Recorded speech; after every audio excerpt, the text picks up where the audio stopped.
book, but since I had a little bit more time, I wanted to broaden the topic a bit and also bring in some recent research from 2 different study systems where I've been investigating the multiple roles of chemical defenses in aposematic species.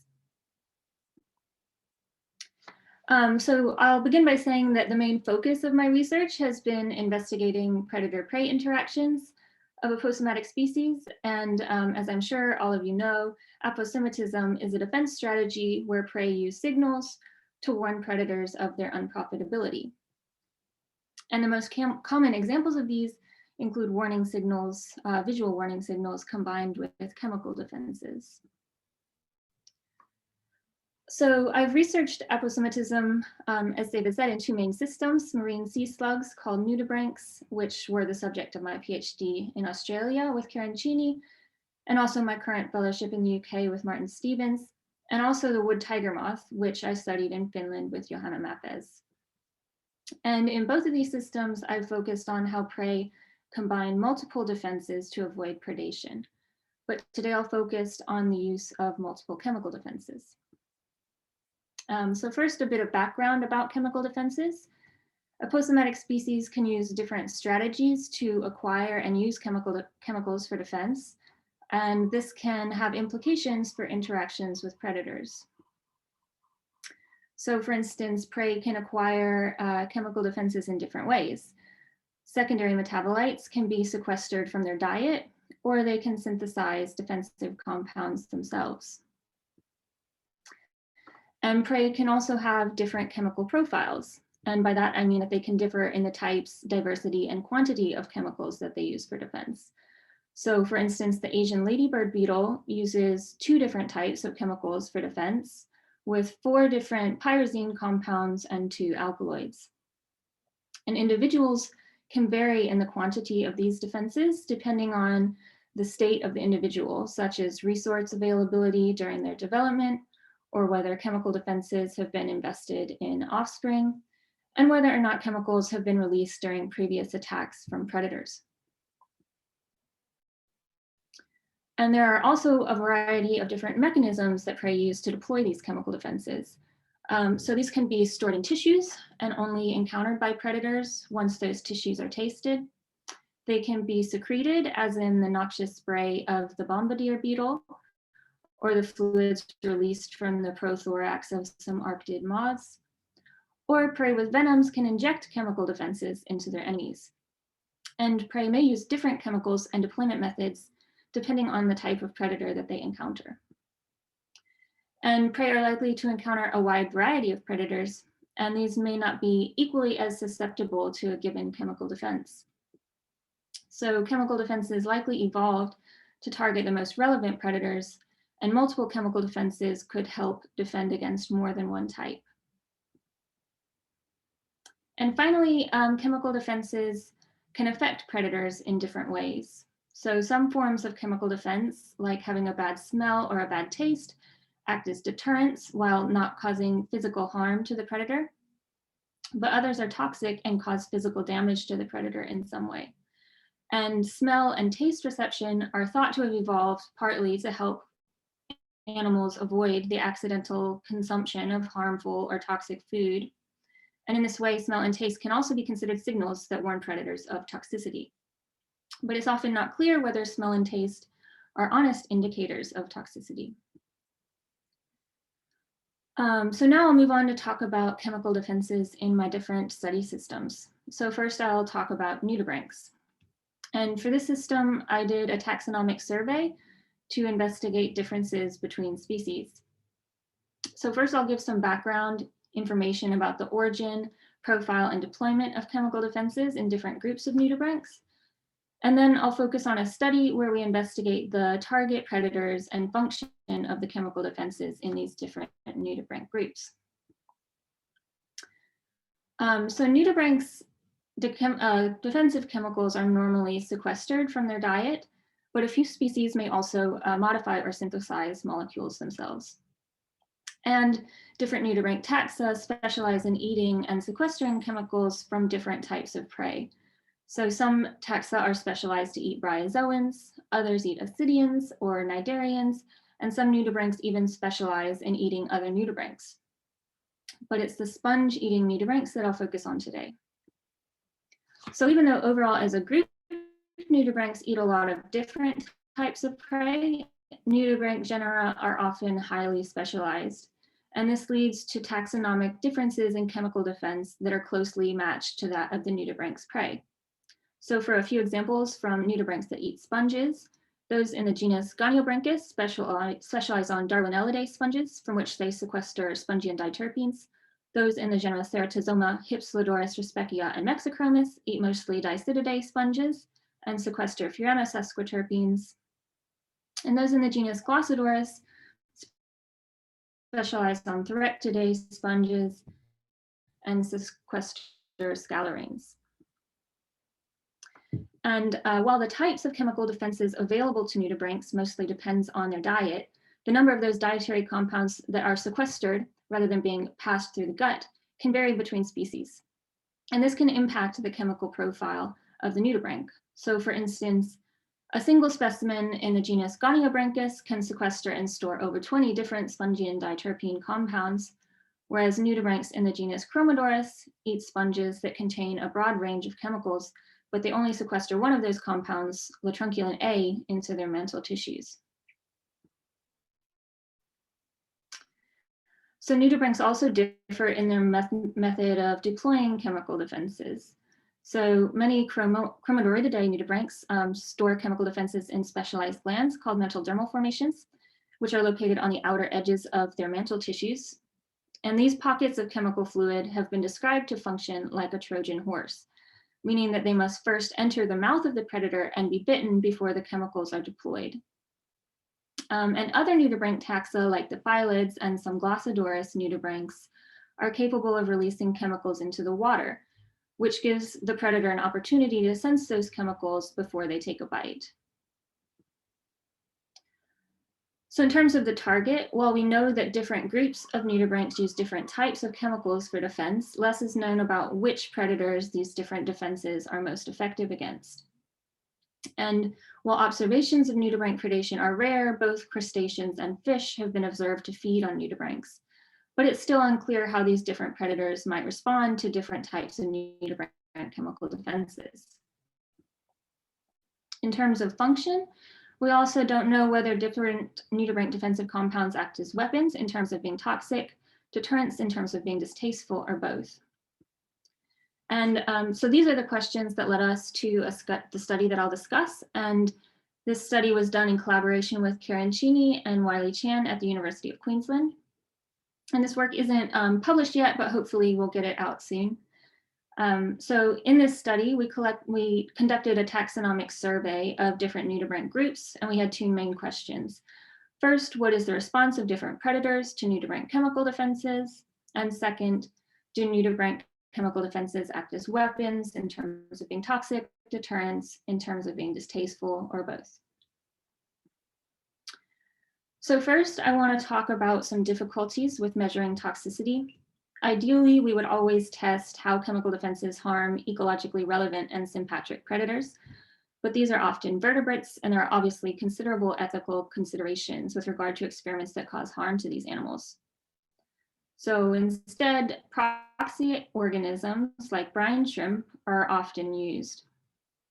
But it's also often unclear exactly how well these assays predict toxicity to the actual predator taxa, which can be physiologically different from brine shrimp in many ways.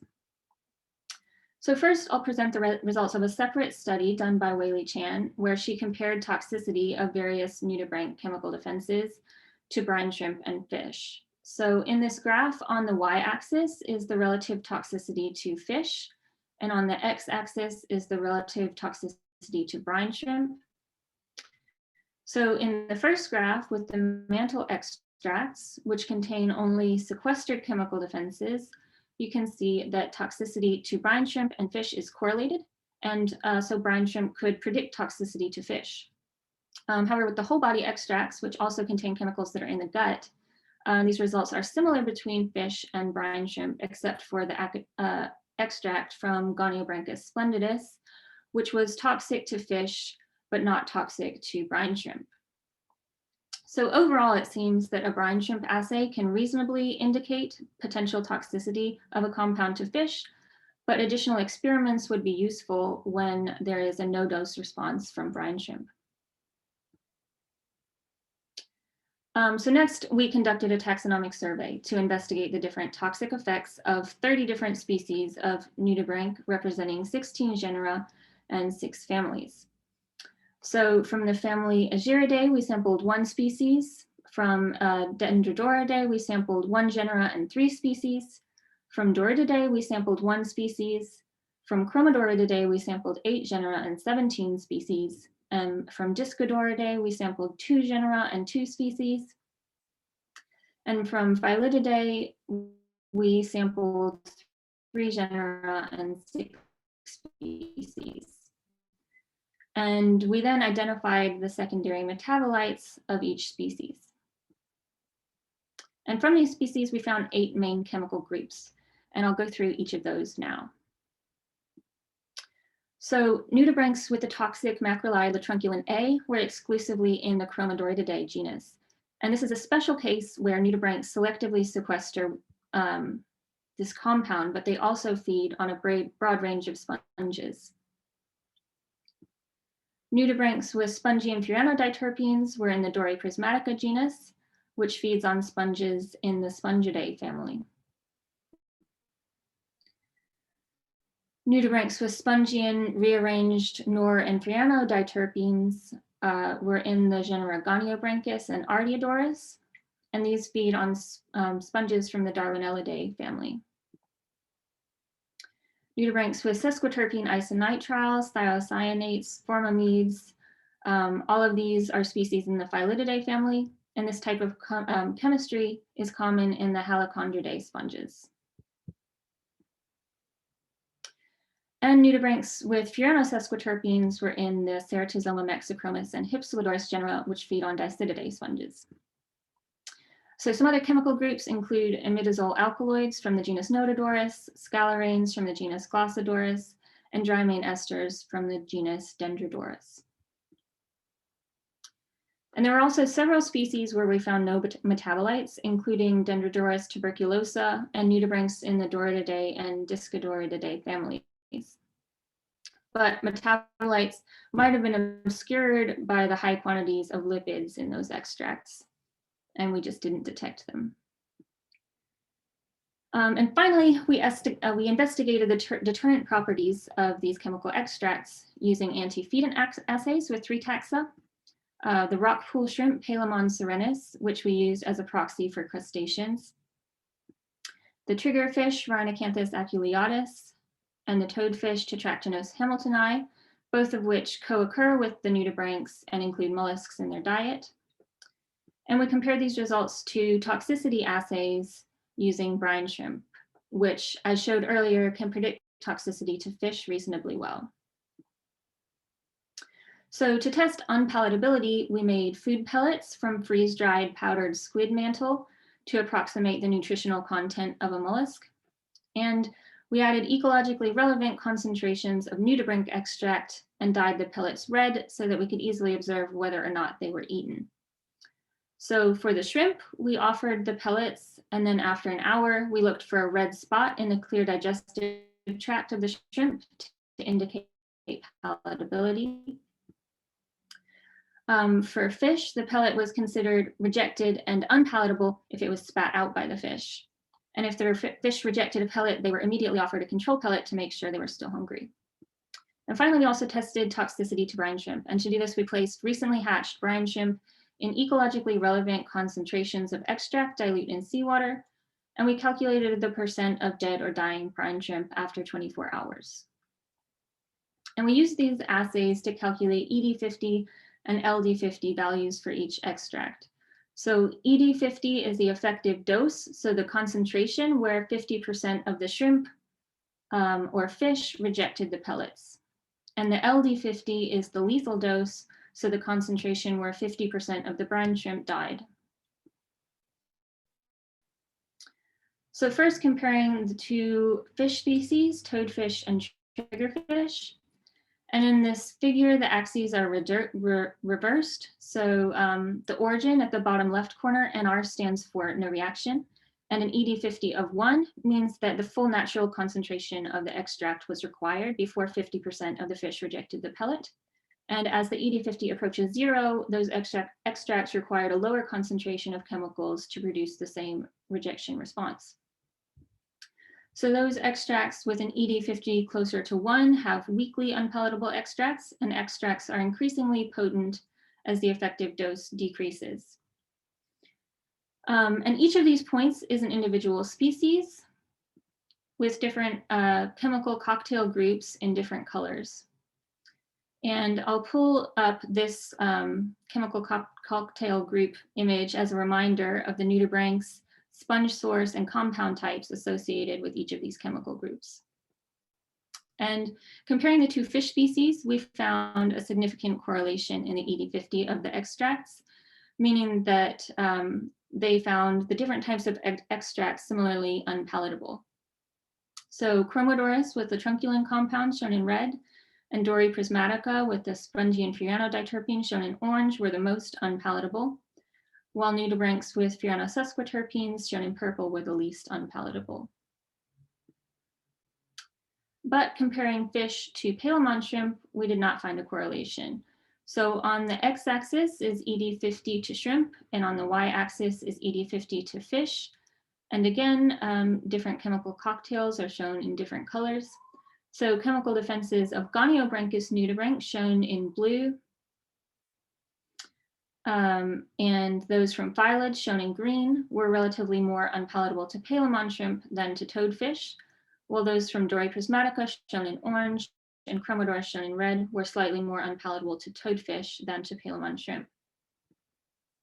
And we found similar results with the triggerfish. So again, Palomon shrimp were on the x-axis while triggerfish are on the y-axis. And chemical defenses of Goniobranchus nudibranchs in blue, along with those of phyllodes shown in green, were relatively more unpalatable to Palomon shrimp than to toadfish. And finally, we compared deterrence and toxicity.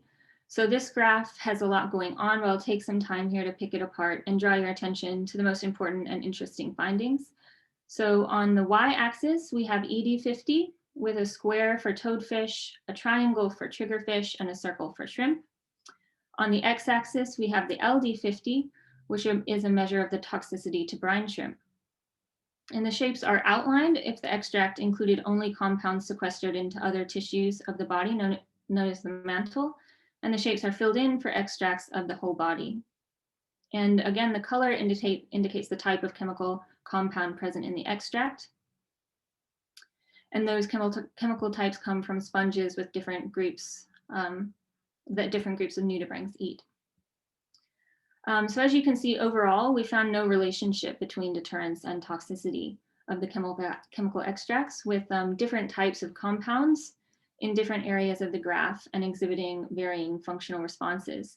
So for instance, if you look at the top right corner, you'll see that the mantle extracts, which are indicated by the open shapes, cluster here, meaning that extracts of the outer mantle tissues were normally both unpalatable and toxic. So next, we divided this graph into 4 sections to describe the function of chemical defenses in each of these sections. And we describe these as either class 1 compounds, meaning that they're toxic but not distasteful or unpalatable, for class 2 compounds, meaning that they're distasteful or unpalatable but not toxic, and also class 1 and 2 compounds, meaning that they're both toxic and distasteful. So first, the groups with dishonest chemical defenses, meaning those that have class 1 or class 2 function. So in the bottom right corner, you can see what are essentially compounds from class 1 function. These are highly toxic, but only weakly unpalatable. And we found this chemical class was extremely rare in nudibranchs, with only one extract that could be classified this way, which is a furanosesquiterpene extract from Hypsilodorus obscura. And it makes sense that this would be rare because if you're going to go through the hassle of being toxic, you want to at least let predators know about it. Otherwise, you're likely to still get eaten. And the chemical extracts in the top left corner can be described as having a class 2 function.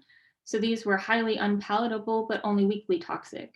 And this is how most compounds from Goniobranchus nudibranchs in blue could be classified, and also how many of the phthalids in green were classified. So for chemicals, for these chemicals, the level of deterrence is a dishonest indicator of toxicity, causing predators to avoid prey that wouldn't actually be very harmful to them, and allowing prey the benefit of predator avoidance while also potentially reducing the cost of toxin storage. So the remaining groups have relatively honest chemical signals, meaning that chemical extracts either had both class 1 and class 2 functions, or that the extracts were not very potent for either functional type. So in the top right corner, we have compounds that were both class 1 and class 2 functions, and these were highly unpalatable and also highly toxic. So predators correctly chose to avoid prey that would cause them harm. And the most common compounds in this group were the macrolide latrunculin A, shown in red, and the spongian furanoditerpenes, shown in orange, but also a few compounds from other groups as well. In addition, extracts from the mantle, meaning those compounds that were sequestered into the outer tissues rather than residing in the gut, indicated by the open shapes. These were more likely to be honest than whole body extracts. And in the bottom left corner, we have compounds that have only weak deterrence and toxicity. So predators correctly chose to eat prey that were not very harmful.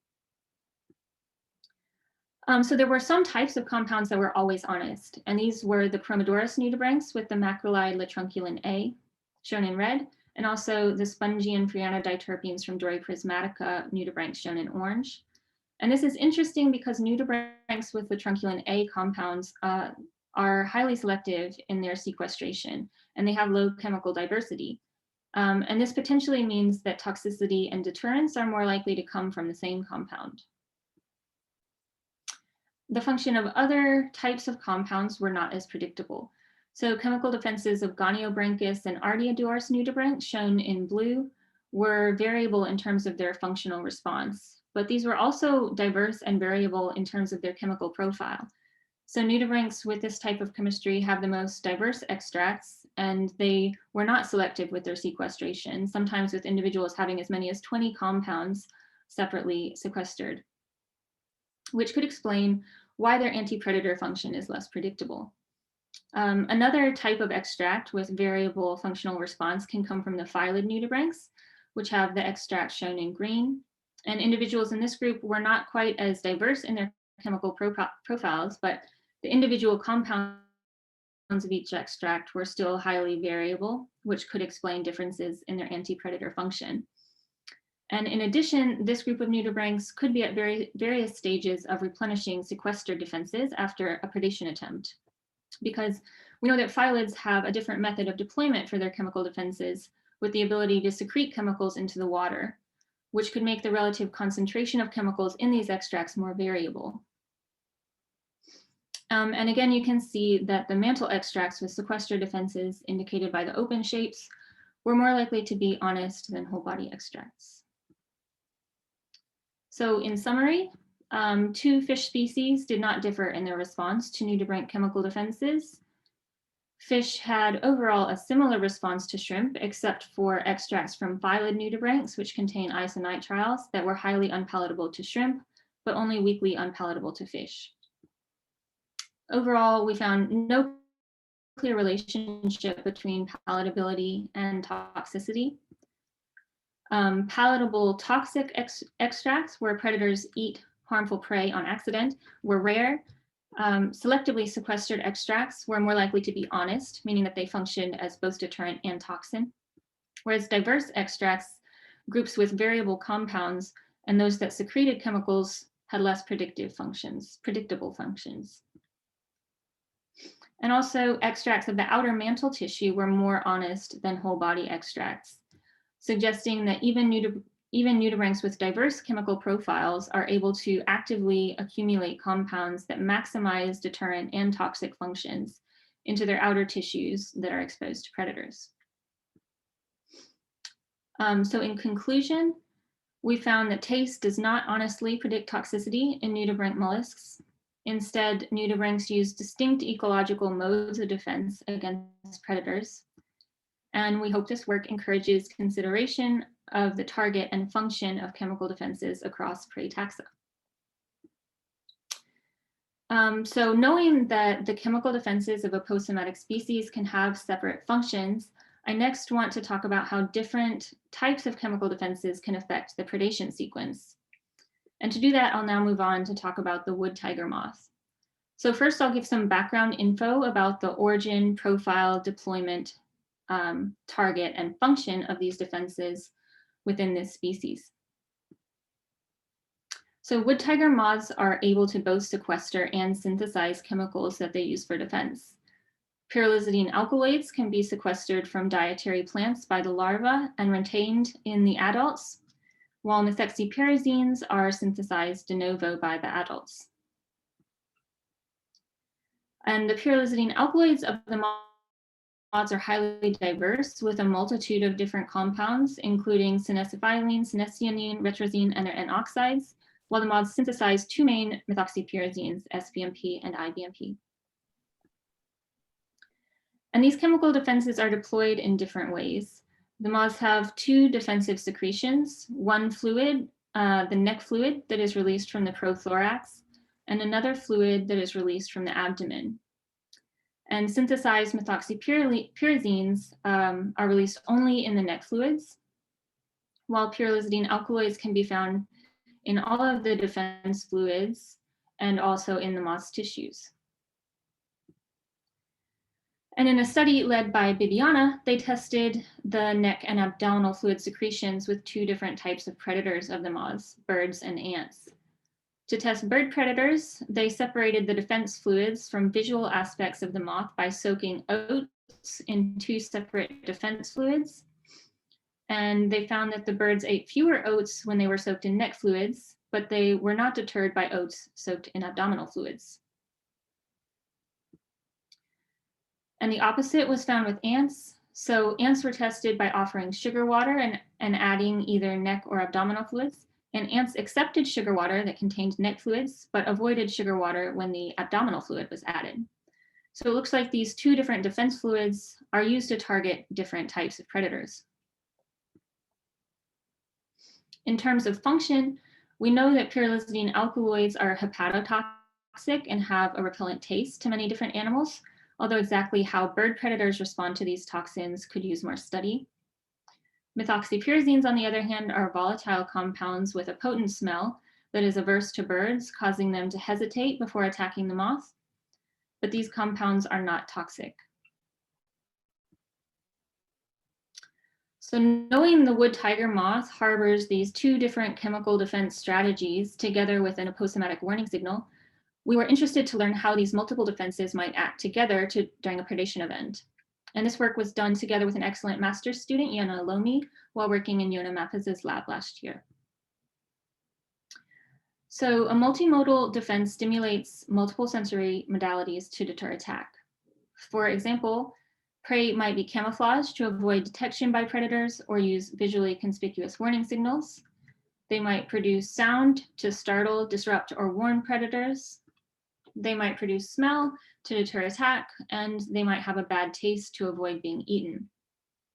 And Arctid moths are an especially interesting system to study multimodal defenses because they can produce defenses in all four of these modalities. We specifically focused on the wood tiger moth, which has defenses that stimulate predator vision, smell, and taste. And there are a number of reasons that prey might evolve to have multiple defenses. They can target different enemies. They can interact to have additive or emergent responses in predators. And they can impede different stages of attack.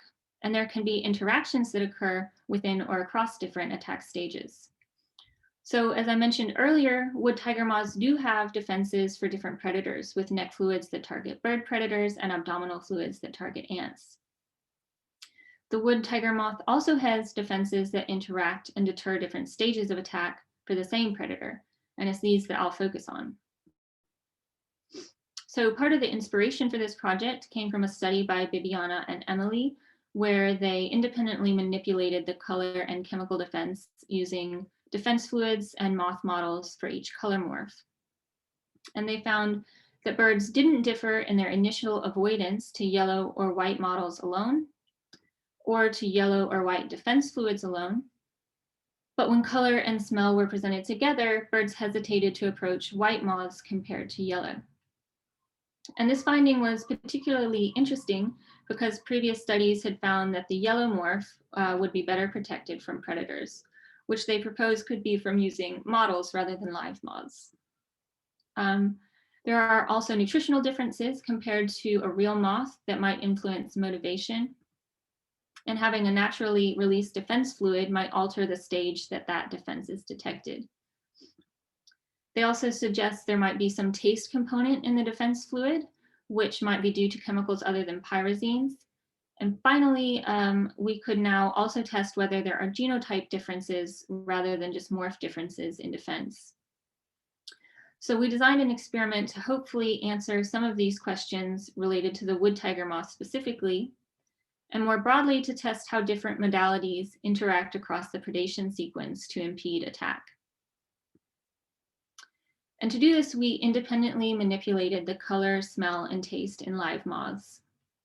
So males of the wood tiger moth are either yellow or white, which is genetically determined based on a one locus, two allele system, where homozygous dominant and heterozygous males are white, and homozygous recessive males are yellow. So we manipulated color by pairing moths to produce offspring of each genotype. In terms of smell, the moths produce methoxypyrazines de novo, which are released from their prothorax as neck fluids, and as shown in this image. And this was manipulated by squeezing the moth and removing the resultant neck fluid with a capillary. And finally, for taste, the wood tiger moths can sequester pyrrolizidine alkaloids from plants, which are bitter hepatotoxins. And this was manipulated by raising moth larvae on artificial diets with or without pyrrolizidine alkaloids. So in the end, we had male moths of each genotype with no methoxypyrazine smell and no pyrrolizidine alkaloid taste, those with only a bad taste, those with only a bad smell, and those with both a bad smell and a bad taste. And in this table, you can see the number of birds and in brackets, the number of moths used in each treatment group. And whether or not hindwing phenotype or genotype was in the model was chosen by comparing the AIC score of those models. So first we confirmed sequestration. Senesiphyline and senesionine were identified as major compounds and quantified using LCMS.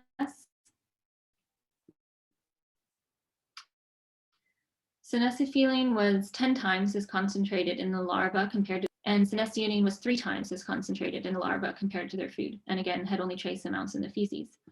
So both major compounds were accumulated rather than excreted by the larva. And next, we offered moths of each treatment to wild-caught blue tits at Connivesi Research Station.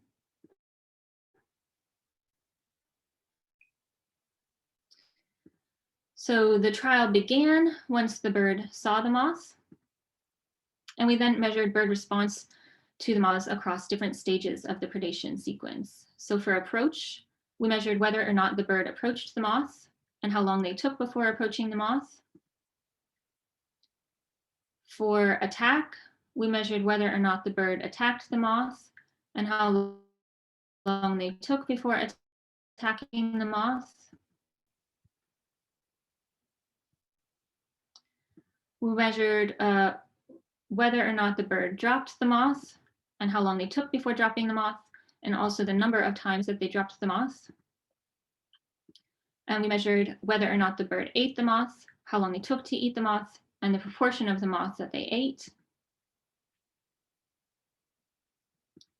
And finally, we measured moth survival as whether or not the moth survived and how long it took before the moth was killed. And the trial ended after the bird did not interact with the moth for 1 full minute. And we repeated the trials for each bird with 1 moth per day of the same treatment for 3 consecutive days. And this was to test whether birds learned to avoid moths of the different treatment groups.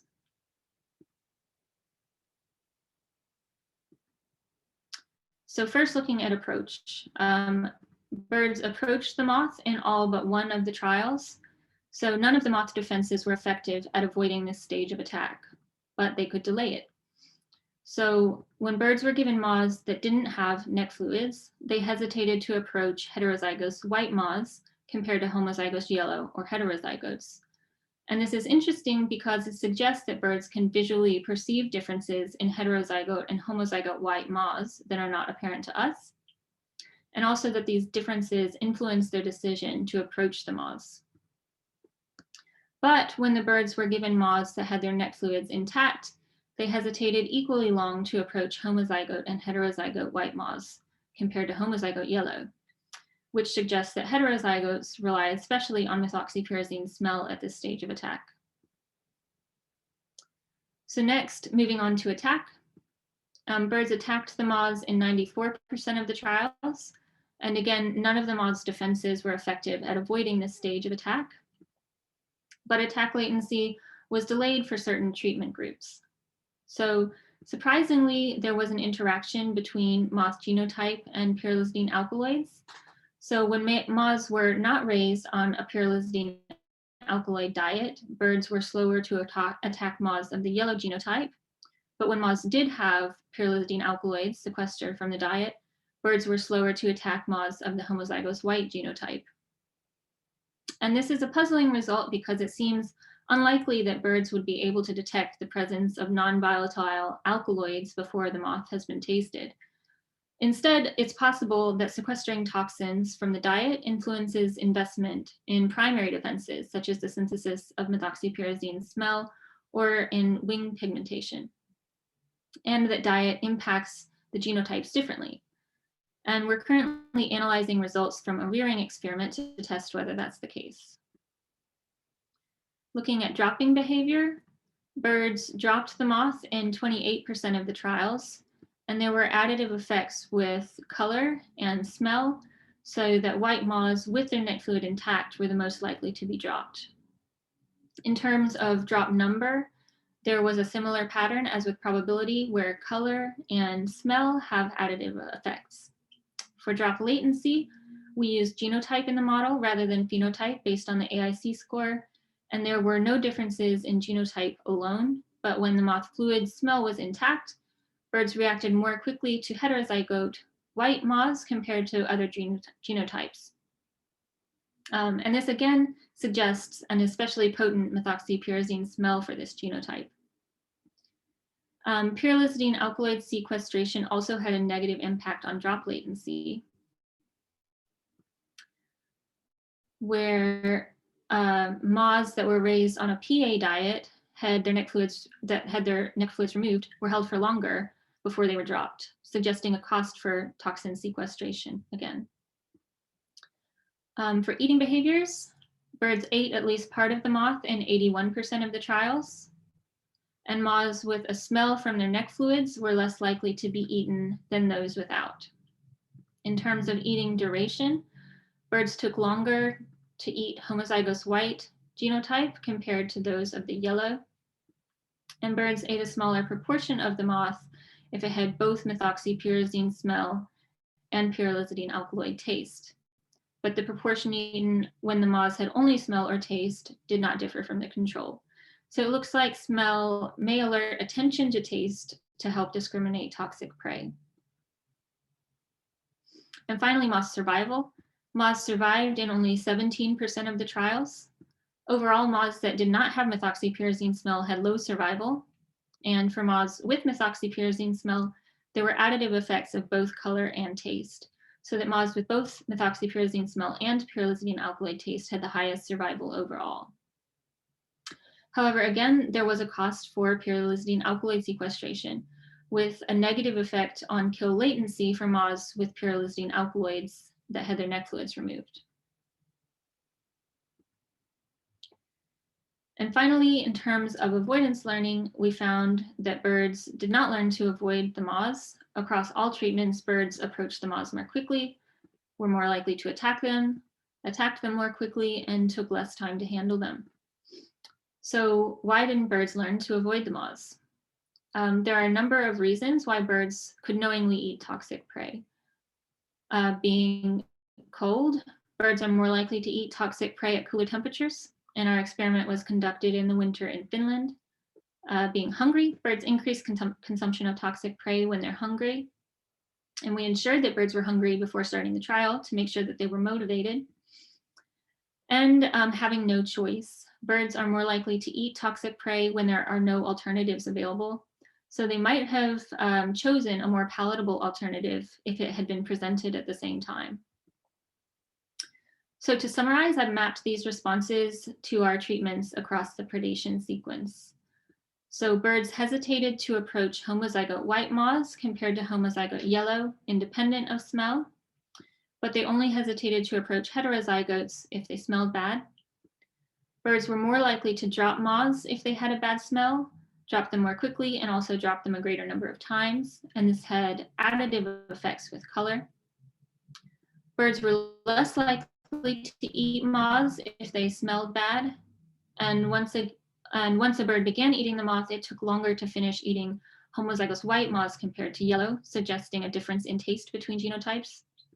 Birds only responded to taste when smell was also present by eating a smaller proportion of moths with both chemical defenses. And finally, moths with methoxypyrazine smell had higher survival, and this had additive effects with both color and with taste. Interestingly, smell was a very important signal influencing predator behavior across every stage of attack. And unexpectedly, moths on the pyrrolizine alkaloid diet were attacked more quickly, birds took longer to drop them, and they were also killed the quickest, which suggests that toxin sequestration may be costly and trade off with primary defenses. So in conclusion, color, smell, and taste constitute a multimodal warning display that impedes predator attack at multiple stages to improve prey survival. There may be a cost of toxin sequestration, which trades off with investment in primary defenses. Smell is an especially important component in the system that facilitates responses to both color and taste perception, possibly acting as a go slow signal. Efficacy of defenses differs between the hindwing genotypes, even when raised on the same diet. And I hope this encourages more studies to consider how predators respond to aposematic defenses across multiple stages of attack. And with that, I'd like to thank everyone who helped with these projects, especially my supervisors, Karen Cini and Johanna Mapes, and for the organizers for bringing us all together.